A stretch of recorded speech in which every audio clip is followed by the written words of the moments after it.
So there's a new sheriff in town, and Trump is ushering in a new era at the DOJ, promising to turn the page on 4 long years of corruption and weaponization. During his first visit to DOJ as president, he said this. We're turning the page on 4 long years of corruption, weaponization, and surrender to violent criminals, and we're restoring fair, equal, and impartial justice under the constitutional rule of law. There could be no more heinous betrayal of American values than to use the law to terrorize the innocent and reward the wicked. And it's exactly what you saw with Joe Biden, Merrick Garland, and their cronies to do the building of the last 4 years. They imported illegal alien murderers, drug dealers, and child predators from all over the world to come into our country while putting elderly Christians and pro-life activists on trial for singing hymns and for saying prayers. We will restore the scales of justice in America, and we will ensure that such abuses never happen again in our country. Go ahead. So it was just an extraordinary speech yesterday to watch that and to think about. It was just a few months ago that guy was being pursued at all levels out of that building, and now he's come back as president. And his picture, not his mugshot this time, but his picture hangs on the wall. You know what's funny? Earlier in the show, you referenced Obama in 2015. The idea that really what we believe happened is the Obama admin spied on Trump. Yes. And so there's a lot of evidence to show that. But go back even further than that. You had the IRS scandal. You had the NSA scandal. You had so many things under Obama where he weaponized different parts of the government, both politically and in a partisan way. And, you know, you see memes all the time. You know, Obama's face, no scandals. You even had Fast and Furious. People died because of this. And it's this idea that Democrats have kind of ran from, they spit in your face and tell you it's raining. And for some reason, the American people will continue to buy at least long enough to elect Joe Biden. But I think this is the first time that it's no longer a political argument. It's no longer look what they did and vote for me. This is no, we're not going to let them do it anymore. We're going to change how it works. Yeah, we need to, because Donald Trump's such a unique figure. He laid out all the things that happened to him in a beautiful way last night. I mean, starting with the spying all the way to, the FBI rummaging through his wife's, panty drawer. I mean, it was absolutely egregious.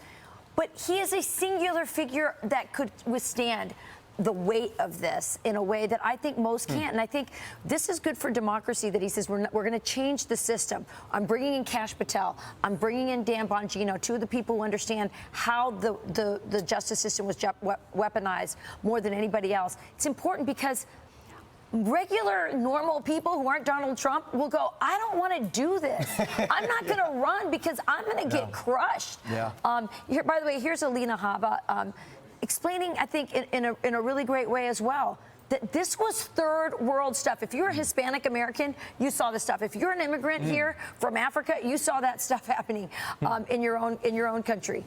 Watch. Spent the last 4 years, better or worse, in court systems that were weaponized by that exact building.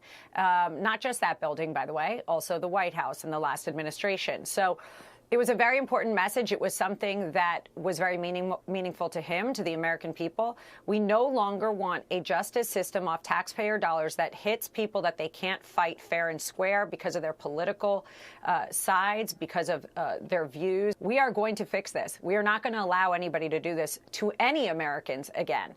They have to spend the money the right way. Taxpayers didn't ask for this. We're not a third world country. We're America. We have a constitution. We have laws, and we have to follow them. And she also pointed out that sitting in that room in DOJ were people like herself and others who also had been targeted by the previous administration. And man, what a dramatic change it is. And it's not just moving chess pieces on a chessboard. They're also talking about actual policy things. And among the things that Donald Trump talks about wanting to do for the new Department of Justice priorities, he wants to end the weaponization of the DOJ, but he also wants to return DOJ to what its original mission is, which is to enforce the law and to attack lawlessness, things like open borders and going after DEI programs that are based on basically, it's like legalized racism, which is completely anathema to America. Yeah, they've already started that. I believe there's some lawsuits right now that they're looking at with some of the universities. It's about time. It's about time. You know, one of the things that I wish was on that list is find the pipe bomber. I think you find the pipe bomber, you pull that thread. All of a sudden, from January 6th, let's find out if the DOJ and the FBI can find the pipe bomber. Everything will unravel. It shouldn't be partisan to say, okay, we know there were, I think it was 30 some odd FBI either informants or associates in that crowd. Like, at least an investigation on how many of them were told to be there and what they were told to do, or, you know, those kinds of, that part of that is a story that nobody else will talk about other than this network and folks in the Trump administration, because most Republicans in office just want to wash their hands of it and keep moving forward. And it is important because it is another way that the government told us, don't worry about your cities burning, don't worry about the federal buildings in your town burning, but worry a lot about what happened on January 6th. It's not enough, Joey, to like turn the page. We have to actually hold people accountable for what they did, because unless there were consequences, whether it's Fauci or the pipe bomber or you know, any of these other things that happened, the people who burned their phone, was it Wiseman? They all suddenly burned their phones during the investigation. All of these things that happened, if they are not held accountable, it will happen again. What's great about it is he's not going after people that wronged him. He's changing a system so they can't wrong the next guy. The next person. They're not going to reform Talk themselves. About paying it forward for the next election. I'm Steve Ducey. I'm Brian Kilmeade. And I'm Ainsley Earhart. And click here to subscribe to the Fox News YouTube page to catch our hottest interviews and most compelling analysis.